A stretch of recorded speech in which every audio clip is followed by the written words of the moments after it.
ya ntambara twajyaga tuvuga twari tumaze iminsi turi kubona ifashe indi sura none yihambaye cyane.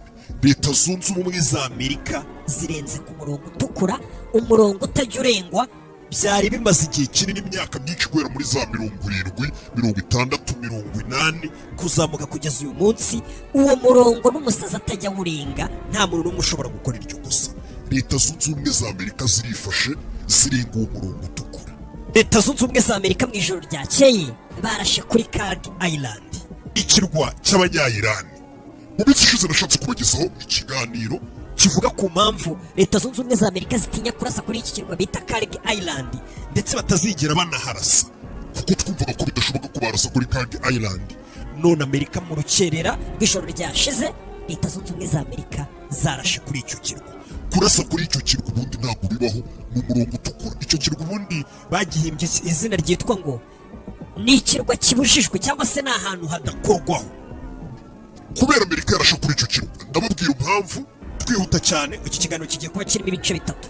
Ndabanza kubwira impamvu kino kirwa ubundi cyitwa ngo ni ikirwa kizira kuba wakirasaho, na Amerika yakoze ikosa rikomeye rirenze umurongo utukura kuba yarakirasheho.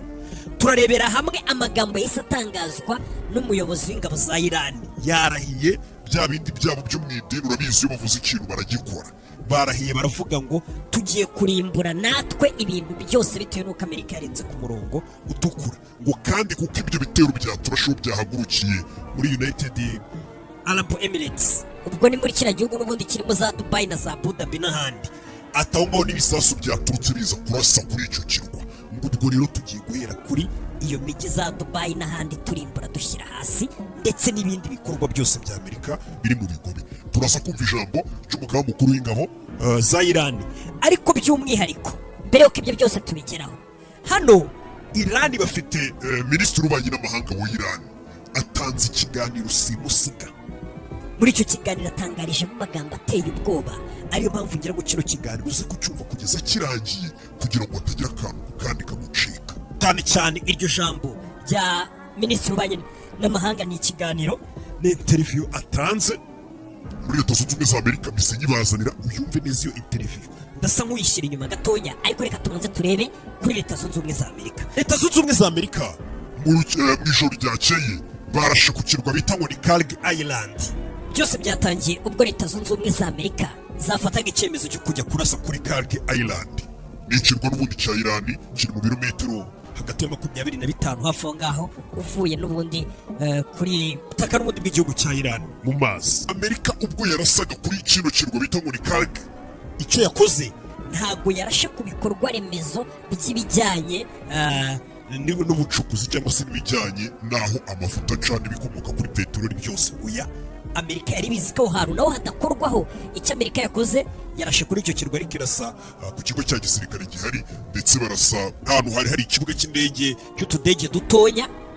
Perezida wa Leta zunze ubumwe za Amerika arangije ava yaravuga ngo twarashe kuri cya kirwa bita ubundi ngo ni ikirwa kidakorwaho. Muri Perezida wa Leta zunze ubumwe za Amerika yavuze ngo cya kirwa cyabo cyitwa Kag Island mu mateka none igihe ubikoze kiriya kirwa ndakirashe, atari ko nashakaga gutanga gasopo. Uri Perezida wa Leta zunze ubumwe za Amerika nawe yagize mu bwoba ati nashaka gutanga gasopo, ati ntabwo narashe ku matiyo yabo aho ibikomoka ku mavuta n'ibiki byose bya peteroli bica byinjiriza n'amafaranga yose, ati aho ngaho ntabwo naharashe, ati narashe ku kigo cya gisirikare gihari kuri icyo kirwa. Ndasa naho utudege duto duhagurukira, atari cyo yari nka gasopo yo kubwira Irani ngo nimudafungura umuhora wa Hormuz n'ibyo bikorwa remezo byanyu bibinjiriza amafaranga ahambaye cyane nabyo ndaza kubirasa. Ari nayo mpamvu ibyo bikorwa bavuga ngo kikirwa ntabwo gikorwaho, nta muntu ujya ukivugaho bitewe n'ibyo bikorwa bikiriho. Irani yayisifa yo iramusubiza, iravuga ati Amerika twamenya aho mwaturashe muri kino gihugu United Arab Emirates. Ati kubw'iyo mpamvu rero abantu bari muri icyo gihugu bahungire kure, cyane cyane abari ku mwaro ku bigo bya gisirikare aho Abanyamerika bari gukoresha bihisha. Ati uko ngaho tugiye kuhaturitsa ibyo kuko babivugaga batangiye no kubikora. Ariko mbere na mbere yuko twumva ijambo rya minisitiri w'ububanyi n'amahanga wa Irani, ari naryo ry'ingenzi ngira ngo se kumva muri kino kiganiro, muri kano kanya reka tubanze turebere hamwe kubera iki kino kirwa Amerika yarasheho kigiye guteza akavuyo gahambaye tutarigeze dutekereza ko ino ntambara ishobora kuba yabyara akavuyo kangana gutya. Kubera iki kino kirwa ubundi bakita ngo ni ikirwa kidakorwaho. kubera iki kirwa ubundi ari ingenzi? kubera iki kirwa abategura urugamba n'abantu bose bajya bapanga kurasa kuri Irani, iyo bageze kuri icyo kirwa ubundi bagisimbuka bakavuga atera ahantu ntabwo hakorwa. ni akarwa gato iyo ukabonye rwose kari aho ngaho mu mazi ndetse rwose kari mu bigobe by'abaperisi. sa kano karwa gatonya nubwo abantu babona ari gatonya, nicyo kintu cyo kwitondera cyane mu ntambara yose warwanamo na Irani, uko warasa Irani kose. iminsi ibaye 15 intambara iri kuba, nta muntu wari warigeze atinyuka kurasa kuri kino kirwa. uko kano karwa ubundi bavuga ko ari wo musingi ariko kabitse ubutunzi n'ubukungu byose bya Irani. Kano karwa bita Kaga kari mu kari mu majyaruguru y'ibigobe by'abaperisi, kilometero 25 kuri 30 ugera ku butaka. ko karwa iyo ukavuye winjira muri Irani uhita ugera ku mujyi bita ngo ni Bushehr, ni umujyi n'ubundi uri ku cyambu ubwo ngubwo. kano karwa impamvu ngari ingenzi cyane nuko ibikomoka kuri peteroli byose bicukurwa muri Irani kugira ngo byoherezwe mu mahanga bijye gucuruzwa mu mahanga. Hafi 90% by'ibikomoka kuri peteroli byose bikorwa muri Irani bica kuri kano karwa kugira ngo bijye gucuruzwa hanze y'igihugu. nta yindi nzira byaca usibye guca kuri kano karwa. uri kumva ko kantu ukuntu ari ingenzi. ibikomoka kuri peteroli byose bya Irani 90% kugira ngo bibashe gusohoka mu gihugu, amato aza bipakiriye amato manini cyane ahambaye, abitware kure ajye kubicuruza hirya no hino ku isi, bigomba guca kuri ako karwa. ubundi Irani ni igihugu gikungahaye mu bucukuzi bw'ibikomoka kuri peteroli. baragiye rero bafata iriya mirimo ibicukurwamo amavuta cyangwa se ibikomoka kuri peteroli, niko njya numva niyo mvugo mukoresha. hari amatiyo rero manini n'amahombo aba ari mu gihugu hirya no hino muri iyo mirimo icukurwamo amavuta. ayo mahombo rero niyo atwara agenda aca bya bikomoka kuri peteroli bikagenda mpaka ayo matiyo manini cyane, amahombo manini cyane akagenda agasohoka mu gihugu cya Irani no mu mirima hirya no hino atwaye ibikomoka kuri peteroli. ayo matiyo akagenda akikubita kuri cya kirwa kiri mu mazi, noneho ayo matiyo akaba ari kuri icyo kirwa, ku buryo amato none hari haza guparika agatwara bya bikomoka kuri peteroli. impamvu rero bigenda gutyo ni ukubera iki? kukibaza ngo kuki ubwato hafi ya bwose buza gutwara ibikomoka kuri peteroli buca kuri kano karwa? ni ukubera ko ano mato yikorera ibikomoka kuri peteroli aba ari amato manini cyane aremereye, ku buryo ayo mato manini cyane, niyo amato nimvuga amato manini ntiwumve bwa bwato ujya ubona, aba ari amato manini yikorera imitwaro ku buryo inkombe za Irani z'ibindi bice ziba ari ngufiya nyine, ku buryo ubwo bwato butaza ngo busatire inkombe buparike, bwakuba hasi nyine ntabwo bwahaparika, ntabwo byakunda. amato ntabwo yahaparika ngo abakunda apakira ibikomoka kuri peteroli. niyo mpamvu ayo mato yose aje gutwara ibikomoka kuri peteroli agomba kujya guca kuri ka karwa ka Irani. amahombo barayahagejeje, ayo mahombo bagahita bayacomeka kuri ya mato manini cyane bari bwa bwato bungana nk'icyetaje kinini nyine. utekereza amato ashobora kwikorera ibigunguru n'ibigunguru by'ibikomoka kuri peteroli. amato bagacomeka ayo mahombo yateguwe mu buryo buhambaye cyane mu minota mike cyane.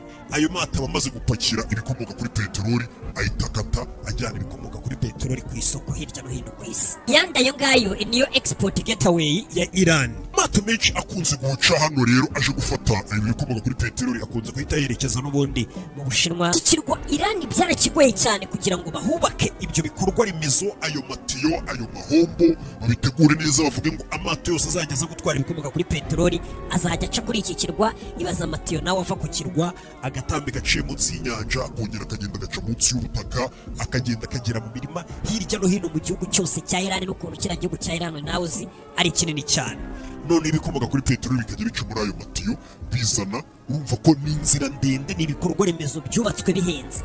ibyo bikorwa remezo rero byubatse kuri kino kirwa byubatse mu mwaka w'1900 muri za 68 nibwo batangiye kubaka ibyo bikorwa remezo kuri kino kirwa. icyo gihe hari hayoboye bwa bwami, hari hayoboye sha. icyo gihe bari batewe inkunga cyangwa se bari gufashwa n'amakampani acukura cyangwa se acuruza ibikomoka kuri peteroli mpuzamahanga akomeye. mu mwaka w'1979 muri Iran habaye gukuraho ubuyobozi bwari buriho. bwa buyobozi nababwiye bwari bwarashyizweho na CIA, bwari bwaratumye Iran ibaho imeze nk'igihugu rwose cyo mu burengerazuba, imeze nka za Amerika n'Uburayi. ubwo butegetsi bari habaye imyigaragambyo, haza impinduramatwara, ubwo butegetsi babukuraho. bwari bwarashyizweho na Amerika, hahita hajyaho ubutegetsi n'umuho bw'idini, ariko na n'uyu munsi bwari bukiriho bugendera kuri ya mategeko y'idini. muri iyo myigaragambyo nako kavuyo kose n'intambara byabaye kugira ngo ubwo butegetsi buveho. iki kirwa nta muntu wigeze ugikoro cyangwa higaragambirize cyangwa baharase, bose baba batinya bavuga ngo hara nta muntu ujya uhakora. tujya dusarira mu gihugu muri Iran mo indani, ariko ibitunze Iran byose, ubukungu hafi ya bwose bwa Iran ikibuzana ni kariya karwa. ibyakwangirika muri Iran byose nta kibazo, ariko mutangije kariya karwa.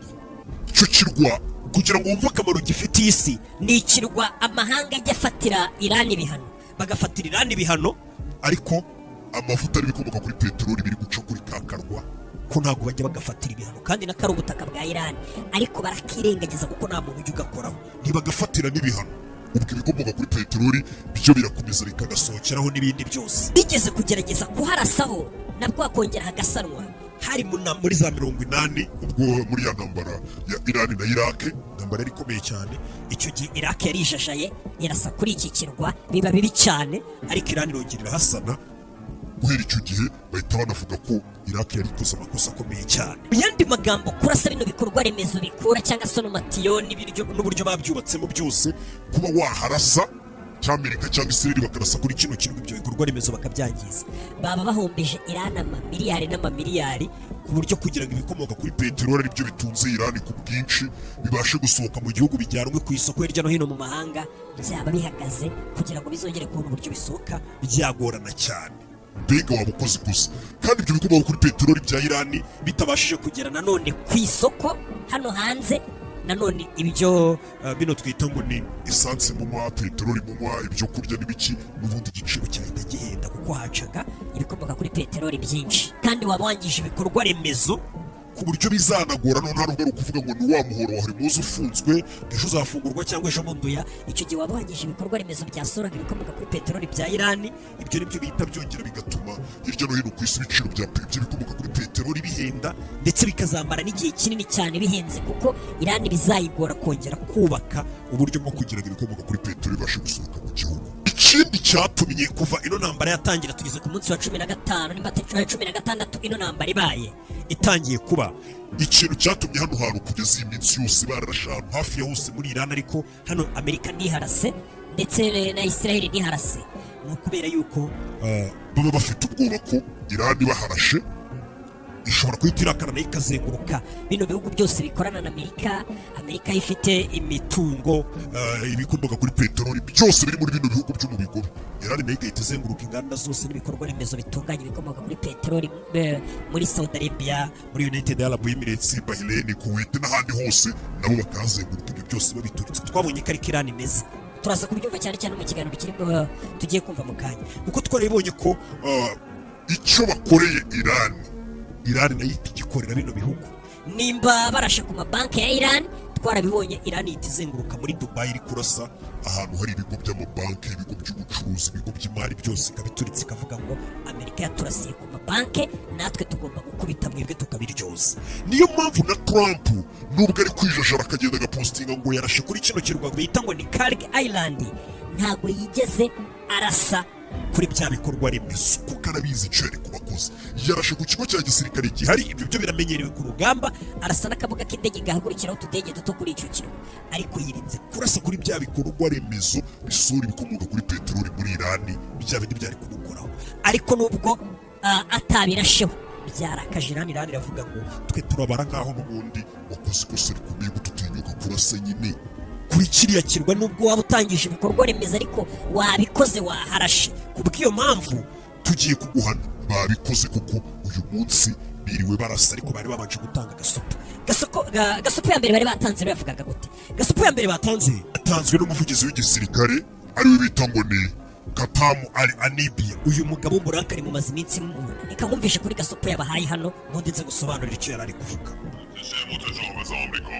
بدلیل ویرانی پایگاه‌های نظامی خود در منطقه، در پناه بنادر، اسکله‌ها و در مخفیگاه‌های شهرهای کشور امارات، جزیره ایرانی بوموسا را هدف موشک‌های خود قرار داده است.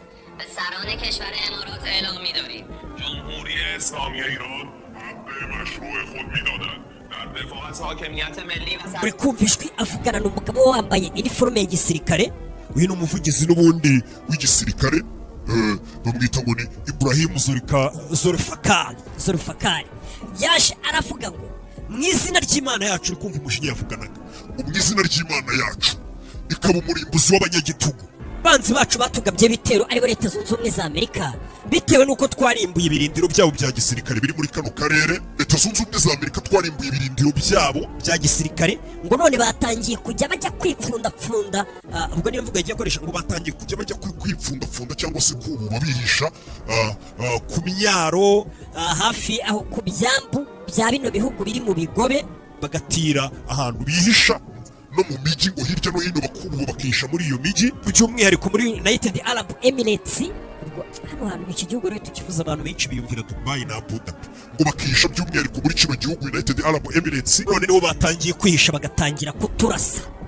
Barashe kuri cya kirwa cyabujijwe, bihishe ku myaro, bitsimbye mu mijiji aho ngaho hafi ngo ya za Dubai. Barashe ku kirwa cyacu bakoresheje misiri. Kubw'iyo mpamvu rero twebwe nka Iran turaha gasopo cyangwa se turatangariza abayobozi b'igihugu cya United Arab Emirates, turabamenyesha ko Islamic Republic of Iran, kuba Amerika yaturashe iri mu gihugu cyanyu. Hano abantu nakubwiye bari muri za Dubai, bari muri za Abu Dhabi, bari muri zino Emirates zo muri UAE kababayeho.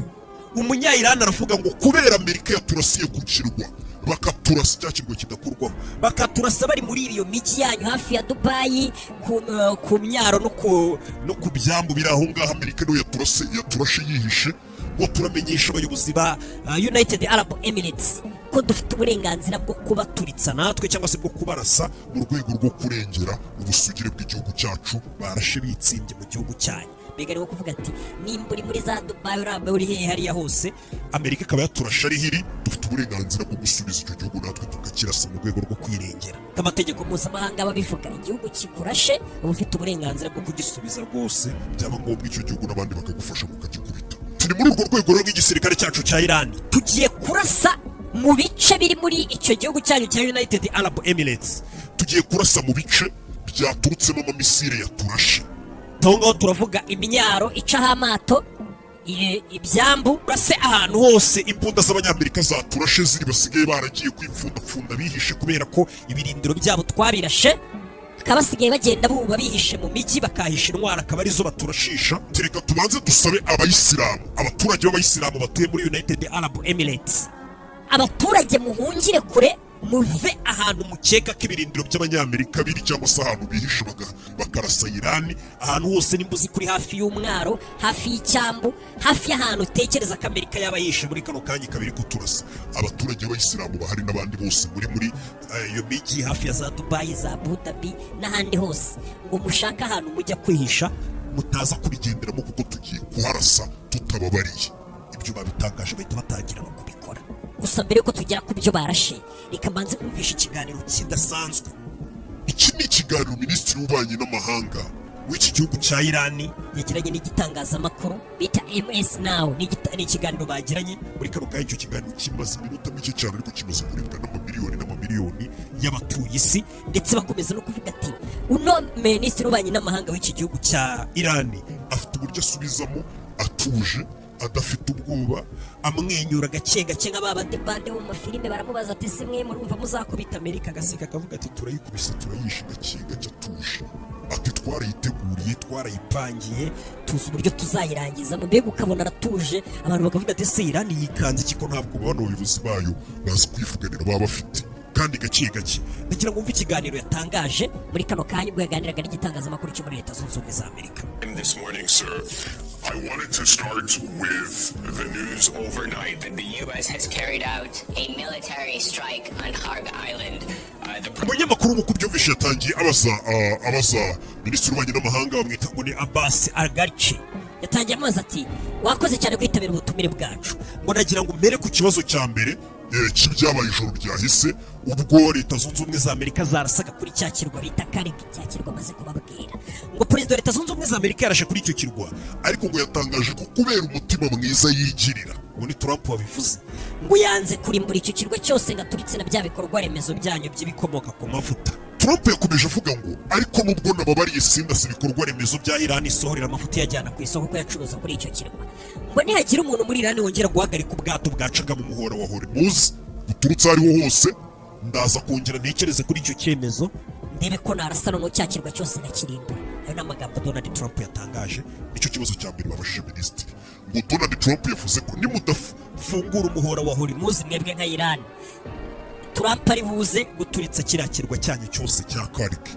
Abanyamakuru bahise baza minisitiri ngo none se byagenze gute ubundi kuri icyo kirwa cya Kariki Amerika yarasheho? Uradusubiza icyo, unadusubize ngo ibyo perezida avuze ngo nimudakingura umuhora wa Hormuz araza guturitsa icyo kirwa cyose murabivugaho iki nka Iran? Ndagira ngo wumve minisitiri w'ububanyi n'amahanga igisubizo cye. If our oil and I think our armed forces have already answered that they would retaliate if our oil and energy infrastructure are attacked, and they will attack any energy infrastructure in the region which belongs to an American company or an American company is a shareholder. So the reaction would be clear. Last night they have attacked Tangiye musubiza mu ijwi rituza ati mwakoze kunyaki icyo kuvuga ngo turakora iki kuba Amerika yarashe ku kirwa cyacu. Ndakeka igisirikare cyacu cyamaze gusubiza. Igisirikare cyacu kigomba kwihorera kuri icyo gitero twagabweho na Amerika. Uri kumva Iran ariko Iran ntabwo ari ngombwa kuvuga ngo Amerika yarashe kuri icyo kirwa ariko ntiyakwangiza ibikorwa remezo bijyanye n'amavuta yabo cyangwa ibikomoka kuri peteroli. Kuba yarashe kuri icyo kirwa, minisitiri w'ububanyi n'amahanga wa Iran yasubije muri iki kiganiro ngo icyo kibazo abashinzwe umutekano iwacu bagisubije muri Iran. Bagomba kwihorera kuba Amerika yarashe aho hantu gusa. Abashinzwe umutekano mu gihugu cyacu cyangwa se igisirikare cyabisobanuye neza mu ijwi rituje nuko bavuga gake gake basobanuye ko Amerika niramuka cyangwa n'undi wari wese arashe ku bikorwa remezo by'ibijyanye n'ibikomoka kuri peteroli byo mu gihugu cyacu, natwe turi buze kurasa ibigo byose, inganda zose zifite zikora ubucukuzi bw'ibikomoka kuri peteroli, zicuruza ibikomoka kuri peteroli. Ati izo zose muri bino bigobe muri kano karere turimo, izo nganda zose naho hakorerwa ubwo bucukuzi bw'ibikomoka kuri peteroli, twebwe nka Iran hose turaza kuharasa tuharimbure, cyane cyane hafite aho hahuriye na Leta Zunze Ubumwe za Amerika, cyangwa se hakaba harimo nk'imigabane mice y'umunyamerika runaka. Kandi ntabwo byabura muri bino bihugu byo mu bigobe, usanga ibigo byinshi, inganda zikora ubucukuzi bw'ibikomoka kuri peteroli, abanyamerika bafitemo imigabane, kampani y'umunyamerika ifitemo imigabane, cyangwa se hari igihe hari n'iby'umunyamerika ku giti cye wese. Aho hose rero Iran yavuze ngo kuba barashisa ahantu ngaho hacu ntacyo bitubwiye, natwe ariko tureta turasa inganda zose zikora ubucukuzi bw'ibikomoka kuri peteroli n'ibikorwa remezo byatunganyaga ibikomoka kuri peteroli muri kano karere kose turimo. Sijyaga ko Amerika yakwirengera icyo kintu. Ubukungu bw'isi iri kumva aho bwahita bujya. Iran ni ukuvuga ngo ishobora kwita isenya ibintu byose byatuma none ibikomoka kuri peteroli bitugeraho. Ubu ngubu ibikomoka kuri peteroli bishobora gukorwa, inganda zigakora, aho umuhora wa Hormuz wazafungurirwa cyangwa se amata kongera kuza, ariko ibaze kurimbura inganda zabitunganya. Ni inganda zihagaze amamiliyari, kuzubaka bitwara imyaka, ni ibintu byitonderwa ku buryo ki ibyo bintu byaba bigiye gutuma isi ijya mu kaga katazigera kabasha kurokoka by'igihe kinini. Kadukomeze twumve minisitiri w'ububanyi n'amahanga wa Iran. They have done it from the soil of our neighbors, and this is crystal clear that now they are using the territory of our neighbors to attack us with this kind of rockets, and this is absolutely which neighbor. Well, these last night attacks were tracked by our forces, and now it is clear that they are fired from UAE, from two locations in the UAE, from in Ras Al Khaimah, and from a location very close to the city of Dubai. Kumeje avuga ati baturashe koko nuko mbaje muvuga kuri icyo gitero Leta Zunze Ubumwe za Amerika ijoro ryahise baturashe barasa ku kirwa cyacu koresheje systeme y'amaroketi yabo irasa kure, kandi Amerika yaturashe yifashishije ubutaka bw'igihugu cy'abaturanyi. Ibi ni ibintu bigomba gusobanuka. Amerika iri gukoresha ubutaka bw'ibihugu by'abaturanyi bacu iturasaho. Umunyamakuru yise amuca mu ijambo ngo ni ikihe gihugu cy'abaturanyi uri kuvuga Amerika yarashe kuri icyo kirwa ikoresheje? Isa musubiza ngo nyuma y'uko turashweho, abashinzwe umutekano b'igihugu cya Iran bakoze iperereza, bihita bigaragara neza ko Amerika yaturashe yifashishije ubutaka bw'igihugu cya UAE, United Arab Emirates. Baturashe bari mu mijyi ibiri itandukanye cyangwa se kuri locations ebyiri ziri muri UAE, imwe yitwa Ras Al Khaimah. Ati niho baturashe igitero cya mbere abanyamerika bari ikindi gitero cya kabiri cyaturasheho hari hafi y'umujyi wa Dubai. ntabwo ubwiye ngo Dubai iri mu kangaratete muri kano kanya maze iminsi mbibabwira. Uyu ni minisitiri w'ububanyi n'amahanga avuga ati Amerika yaturashe iri hafi y'umujyi na Dubai neza rwose. ubwo ni ukuvuga ngo niho Iran iri buze kurasa isubiza. Minisitiri w'ububanyi n'amahanga ati Amerika iri gukora ibintu bibi cyane biteye n'ubwoba. Bari kujya mu mijyi ituwemo n'abaturage benshi, ahantu abantu benshi baba bacucitse akaba ariho baturasa baherereye. urumva nyine ni nko kuvuga ati iyo tugiye kubasubiza baba bari gushyira ubuzima bw'abaturage babegereye mu kaga, kuko dushobora guhusha twari tugiye kurasa umunyamerika ugasanga turashe mu baturage. hano nicyo bavuze ati Amerika iri gukora amakosa akomeye kuko bari kuturasa bari mu bice birimo abaturage benshi. Tuje cyane mu mvugo nziza cyane ati turaza kugerageza kwihorera nyine dusubize abanyamerika baturashe nubwo bari mu baturage benshi, ariko turagerageza twigengesere ntitwice abaturage, turasa abanyamerika bari, ariko urumva bigoye. turaza kugerageza turasa ahantu hatuye abaturage. akaba yivugira gake gake anananiwe, atapanitse, nta kikanga, ubona ko ibintu byose biri ku murongo. Nyamakuru yamubasha ati ese biraza kubaho ko uyu muhoro wa Hormuz muri buze kuwufungura cyangwa muraza gukomeza muwufunge kugeza igihe cyose ino ntambara izamara. Matter of fact, the Strait of Hormuz is open. It is only closed to the tankers and ships belong to our enemies, to those who are attacking us and their allies. Others are free to pass. Sirubanye n'amahanga w'Irani yavuze ngo umuhoro wa Hormuz rega ntabwo twigeze tuwufunga, ariko nyine nawe urabyumva byose byo. Ati abantu bonyine twangiye ko amato yabo aca mu muhoro wa Hormuz ni amato yose y'abanzi bacu bari kuturasaho turi kumwe ku rugamba turwana nabwo n'amazi nyine nako n'amato babujije gucara. n'amato ashobora kuba ari ay'Amerika cyangwa se ay'abanzi ngo babo ubwo n'Isiraheli bakorana, ngo ndetse n'amato y'abafatanyabikorwa babo. Amerika ifite abafatanyabikorwa benshi cyane hariya ndetse no hirya no hino ku isi. Iran iravugaga amato twangiye kwaca hano ni amato y'ibihugu by'ibifatanyabikorwa bya Amerika cyangwa se by'abanzi bacu. atari ku muhoro wa Hormuz rwose urafunguye. Atahubwo nuko abatwara amato bagira ubwoba bakanga kuhaca, ariko rwose baciye nta kibazo. Ati ndetse mu minsi ishize rwose yasohoye n'inyandiko kuri televiziyo cyangwa se yasohoye inyandiko. Ndakeka waje kumva icyo minisitiri w'umutekano muri Leta Zunze Ubumwe za Amerika cyangwa se sekreteri wa defense mu mbabarire ariwe Pete Hegseth. Ati sekreteri w'intambara muri Leta Zunze Ubumwe za Amerika yatangaje ko warabyumvishe ko umuyobozi w'ikirenga mushyashya muherutse gutora yakomeretse, ndetse rwose ashobora kuba yaranavunaguritse n'isura yarangiritse burundu ku buryo ari umuntu utazigera agaragara mu ruhame. Murabivugaho iki mwebwe nka Iran?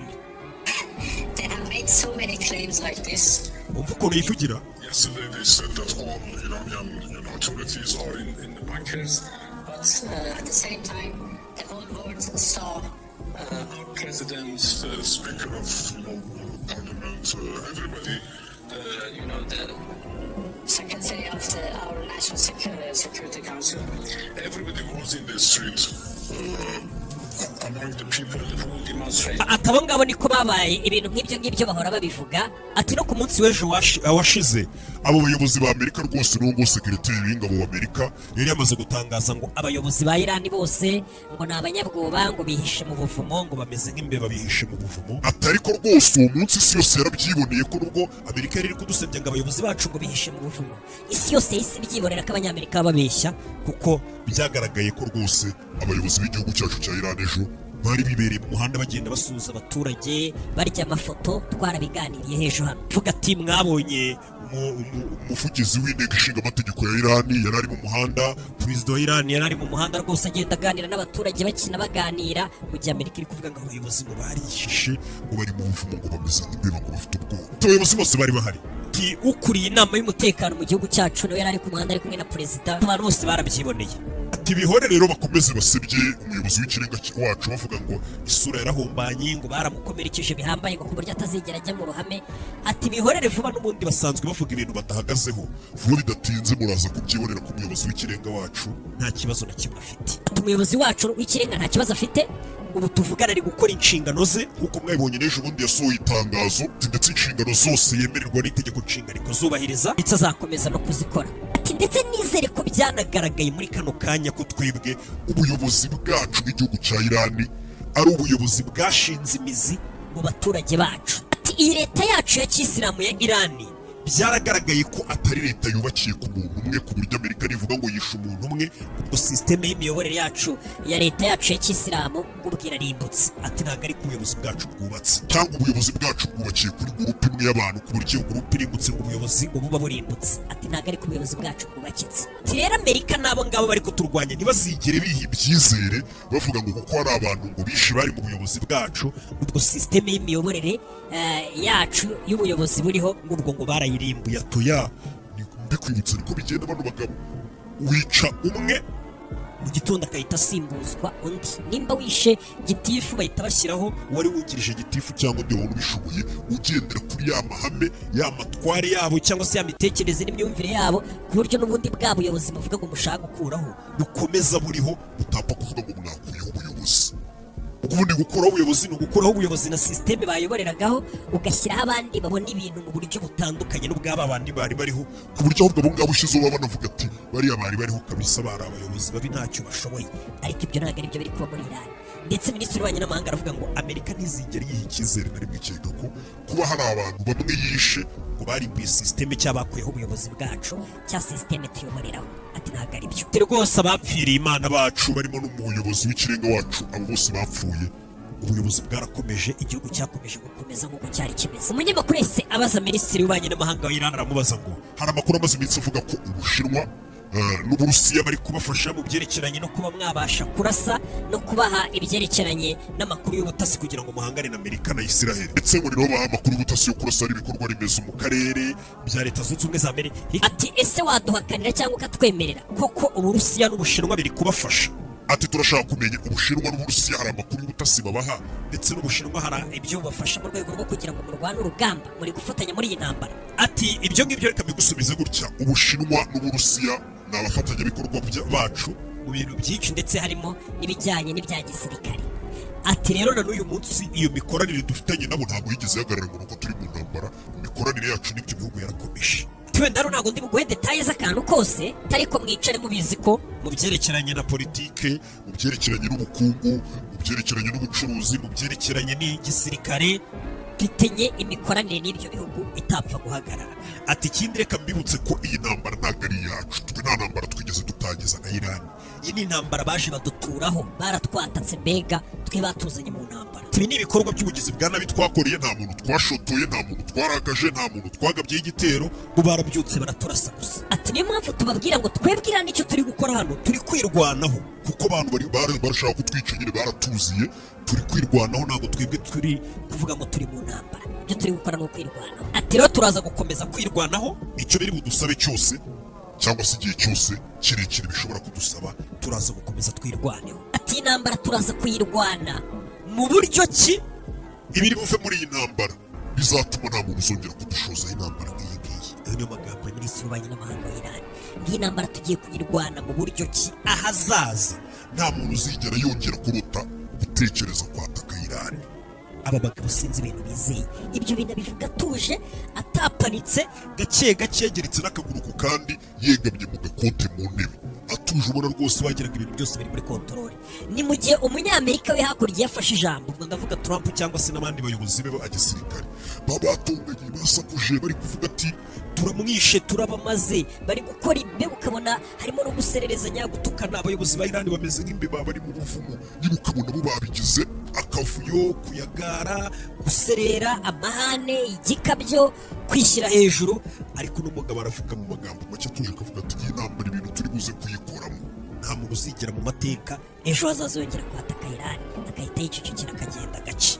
Turabona ko ari abantu ubona ko bari kugaragaza ko batuje cyane, ibintu byose biri muri kontorore. Umunyamakuru yagezeho aramubaza ati turagira ngo tumenye impamvu noneho Iran iri kurasa ku bikorwa by'abaturage. Ati kuko twabaje hirya no hino mu bihugu muturanye byo mu bigobe, ahantu henshi Iran yagiye irasa muri ibyo bihugu ni ku bikorwa by'abaturage, ugasanga murashe ku bibuga by'indege, ugasanga murashe mu mazu cyangwa se ku mazu y'ibice bituwemo n'abasivile.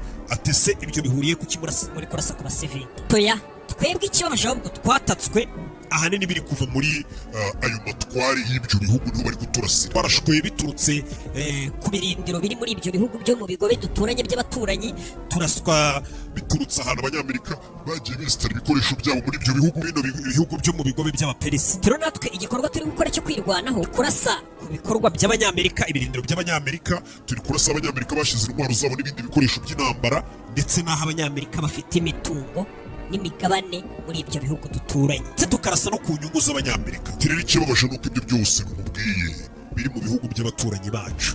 Urugero, iminsi 2 ishize Amerika yarashe kuri banki zacu muri iki gihugu cya Iran. Tavuga abanyamerika nibo bari kurasa ku baturage bacu, bakarasa ku bikorwa by'abaturage, imijyi yacu. Ngira ngo urabizi ko barashe ku ishuri ry'abanyeshuri, ngira ngo murabizi hari ikibazo kimaze iminsi gisakuza ko abanyamerika barashe ku ishuri ry'abanyeshuri bato b'abana hagapfiramo barenga 170. Tibarashe ku bitaro bimwe na bimwe, none ejo bundi barashe na banki yo muri Tehran. Rero natwe ubwo tugiye gusubiza nk'uko mwabibonye, natwe tuhita dusubiza kuri imwe mu mijyi n'ubundi iri hafi abanyamerika bafitemo inyungu. Twebwe ubundi urebye no ntambara uburyo turi kwirwanamo, turi kugendera kuri ya principe ivuga ngo ijisho ku rindi. Umugabo bivuga yitunze kandi ibyo bintu birimo ubugome bwinshi.